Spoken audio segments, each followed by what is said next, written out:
भवनाथपुर के मैदान को छोड़ करके मकरी के मैदान में यह कार्यक्रम करना पड़ रहा है। इसके लिए लानत है हेमंत सरकार को और लानत है मिथिलेश ठाकुर को, जो इतना निकृष्ट नालायकपना दिखाते हुए ऐसी गंदी राजनीति करने का काम इन लोगों ने किया। भानु प्रताप शाही जिंदाबाद। जिसकी जैसी मनसा प्रभु उसको देखता है, भगवान उसको देखते हैं और अंत में फैसला भगवान करते हैं। आपके पास आज पावर है, ताकत है, आपने निरहुआ जी से वह मैदान छीना है और 13 तारीख को हम लोग पूरा भवनाथपुर आपसे छीनेंगे। यह भानु प्रताप शाही आपको कहना चाहता है। आपके पास पावर है, आपके पास ताकत है, आपने हाई स्कूल के मैदान को रोका है, लेकिन भाजपा के जीत को मैदान को आप नहीं रोक पाएंगे। यह संदेश भी आप तक जाना चाहिए। इतना डर तो हम कभी किसी में सरकार में नहीं देखे हैं भाई, कि सरकार के मंत्री और मुख्यमंत्री इतना एक पूर्व सांसद से डर जाए कि उनको आने से पहले वो नहीं आया। ये तमाम साजिश लोगों ने किया। कल रात से आज तक 5 बार निरहुआ जी का कार्यक्रम को रद्द किया। कै बार? 5 बार। भाई क्या इतना डर है? अब तो दूधू को पहलवान साथे हो गए, हम तो अकेला है। काहे डर रहे हो? अब भी काहे डर रहे हो? पिछला बार जो लोग 2 नंबर पर था, 3 नंबर पर था, दोनों में मिथिलेश ठाकुर के फेविकोल से सट गया। उसके बाद भी डर है। किससे डर है? भवनाथपुर के जनता से, करौदी के जनता से, केदार के जनता से, हरिहरपुर के जनता से, बिशुनपुरा के जनता से, बंसीधर के जनता से, सरवा के जनता से, तुर्की के जनता से, डंडई के जनता से, रमुना के जनता से या बिशुनपुरा के जनता से। किससे डर है? और आप जितना डरोगे, आप जितना घबराओगे, उतना ज्यादा वोट से नहीं हराए तो भानु प्रताप शाही हमारा नाम नहीं है। बात मैं आपको बता देना चाहता हूं। भानु प्रताप शाही जिंदाबाद। अगला बेर तो पारा पारी लड़ल रहा, अगली बेर तो बहादुर सट गई। अगला बेर पटकली तो फूल झाड़ के उठ गया। अगली बेर के पटका 7 पीढ़ी तो हमके खानदान में नेता नहीं है, हम बता देते। 7 पीढ़ी।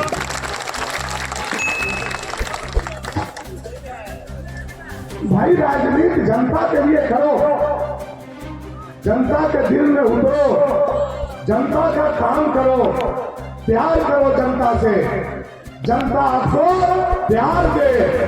आज ये लोग धमकी देने का काम कर, कई जगह से यह सूचना आ रहा है।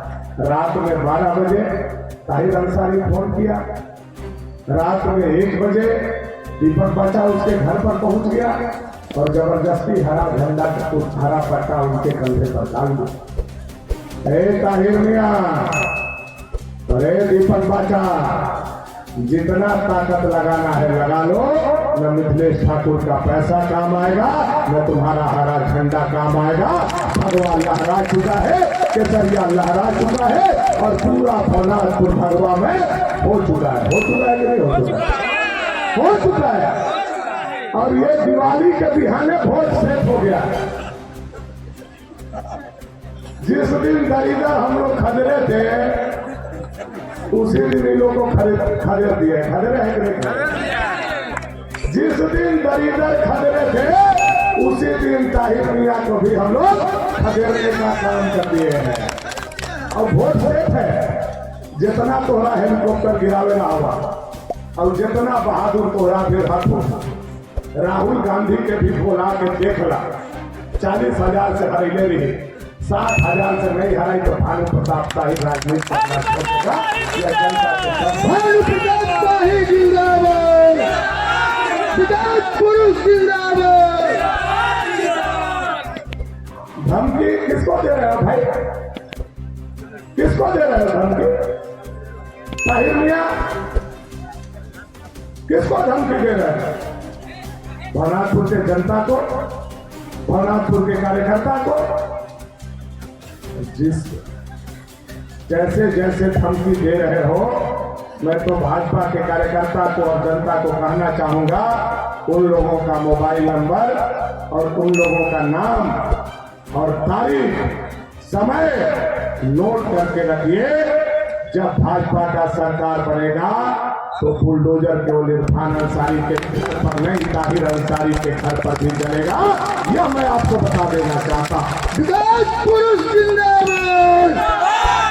भानु प्रताप शाही जिंदाबाद। हमारे कार्यकर्ता को डरवाने की कोशिश की जा रही है मिथिलेश ठाकुर के दम पर। ताहिर मियां नक्सलाइट वाला राइफल अब लाइसेंसिंग करा लिए हो तो सोच रहे हो कि ये लोहा के राइफल के दम पर हम भवनाथपुर के युवा को परेशान करेंगे, भवनाथपुर के युवा को धमकी देंगे, भवनाथपुर के नौजवान को डरा लेंगे? नहीं, नो नेवर। भवनाथपुर का नौजवान कायर नहीं है जो लोहा के राइफल से डरेगा। ये फौलाद है, फौलाद है, फौलाद है। ये कोई राइफल बंदूक से नहीं डरेगा। और हम लोगों ने तो जमींदारी के खिलाफ लड़ाया था। हम तो उस बाप के बेटा हैं जिस बाप ने अपना पूरा जीवन जमींदार के राइफल और उग्रवादी के राइफल के खिलाफ समाजवाद का झंडा उठाया। मैं उस बाप का औलाद हूं। डरने वाले हम लोग नहीं। और डरेंगे क्यों? डरेंगे किस लिए? डरेंगे किससे? डरेंगे? अरे भाई,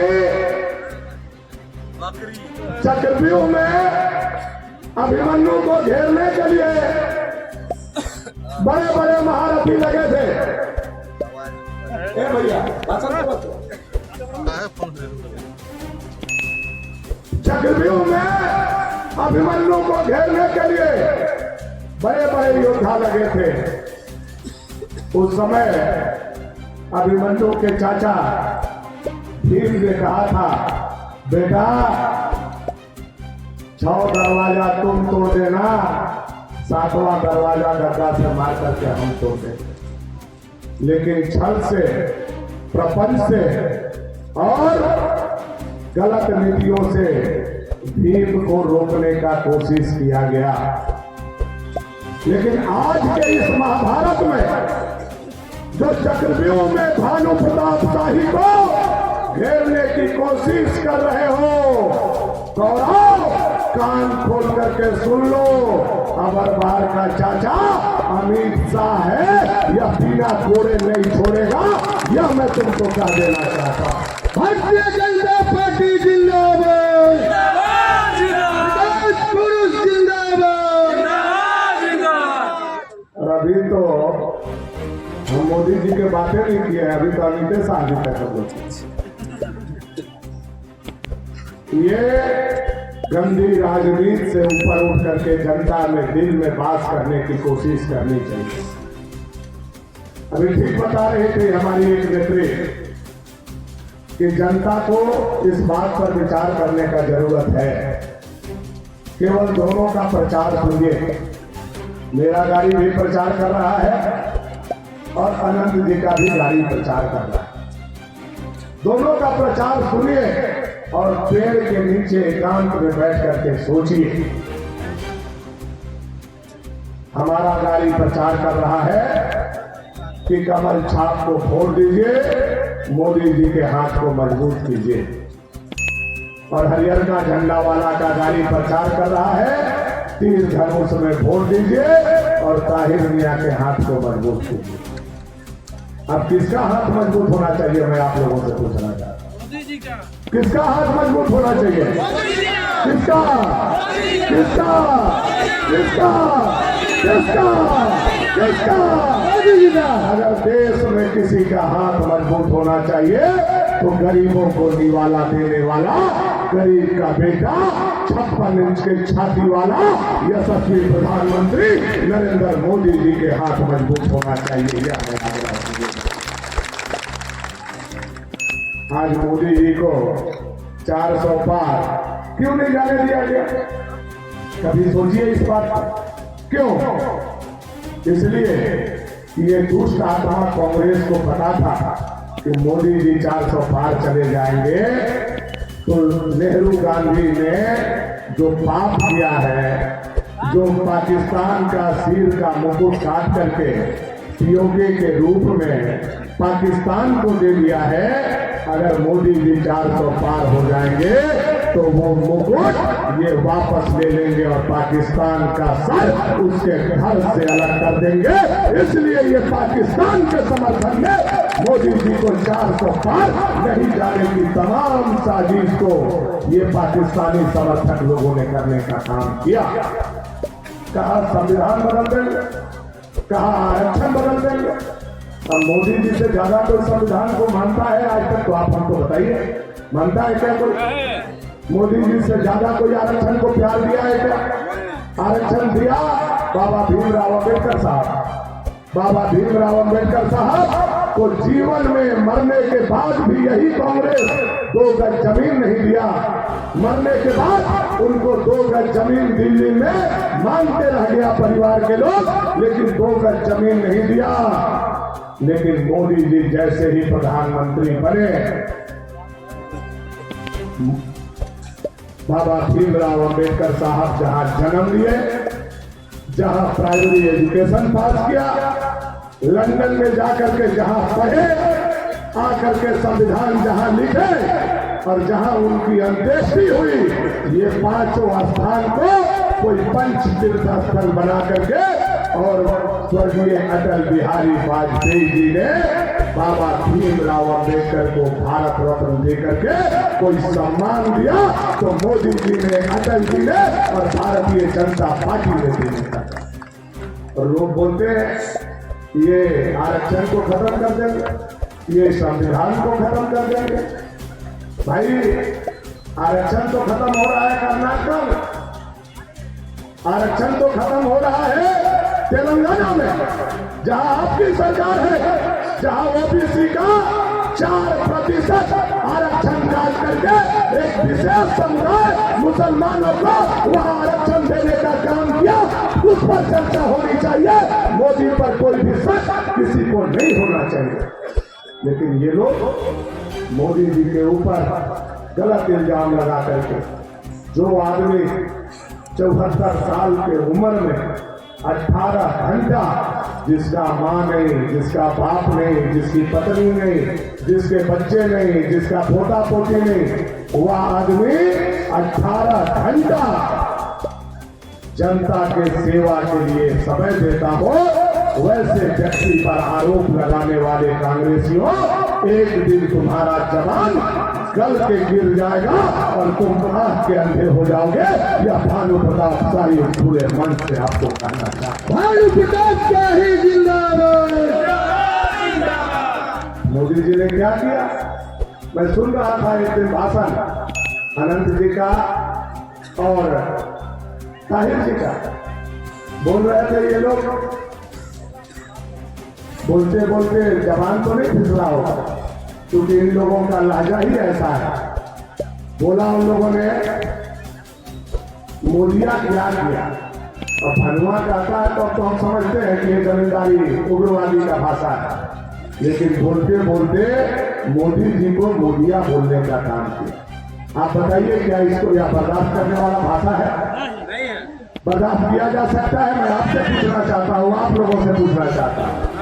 मोदी करोड़ों लोगों के रूप में आज हम लोग भगवान को नहीं देख पा रहे हैं, भगवान को पूजा करते हैं, लेकिन भगवान के रूप में गरीब का कोई सहारा है तो गरीब का बेटा नरेंद्र मोदी सहारा है। यह बात मैं कह देना चाहता हूँ।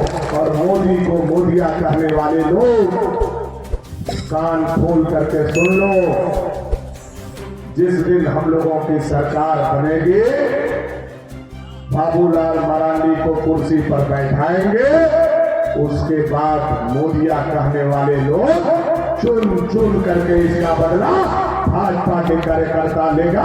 यह मैं आपको कह देना चाहता हूं, बता देना चाहता हूं। साथियों, यह भवनाथपुर विधानसभा क्षेत्र को परेशान करने की कोई भी कोशिश नहीं छोड़ी जा रही। आज लोग बोल रहे हैं हमारा 50,000 वोट, हमारा 56,000 वोट सट गया। अरे नेता को सट जाने से वोटर सट जाता है क्या? सट जाता है। उत्तर प्रदेश में भी नेता सटे थे, एक बार बहन जी और उनके भतीजा अखिलेश जी, एक बार अखिलेश जी और कांग्रेस के पप्पू राहुल गांधी जी सट गए थे। क्या रिजल्ट हो? क्या रिजल्ट आया? नेता के सटने से जनता नहीं सकती है, जनता का फैसला सर्वोपरि होता है। और हमारे यहाँ की जनता बहुत समझदार है, बहुत बुद्धिजीवी है और सोच समझ करके ठोक करके निर्णय लेने का काम करता है। आज मिथिलेश ठाकुर के कहने पर ताहिर अंसारी 7 करोड़ रुपया लेकर के जाकर के गढ़ के जिसके खिलाफ जीवन भर लड़ा, सामंतवादी सामंतवादी सामंतवादी जमींदार बोल के रह गया, उसके खिलाफ उसी के चरणों के नीचे 56,000 वोट जाकर के राजा के चरणों के नीचे रखने का काम किया। क्या वह 56,000 वोट ताहिर अंसारी का था? हम मानते हैं उनके बिरादरी के लोगों का वोट कितना होगा? कितना वोट होगा उनके बिरादरी के अंसारी के वोट? 15 से 18,000। 15 से लेके 18,000। 2,000 हम बोनस दे दिए, तो 20,000। 20,000 के बाद बाकी 36,000 किसका वोट था? किसका था?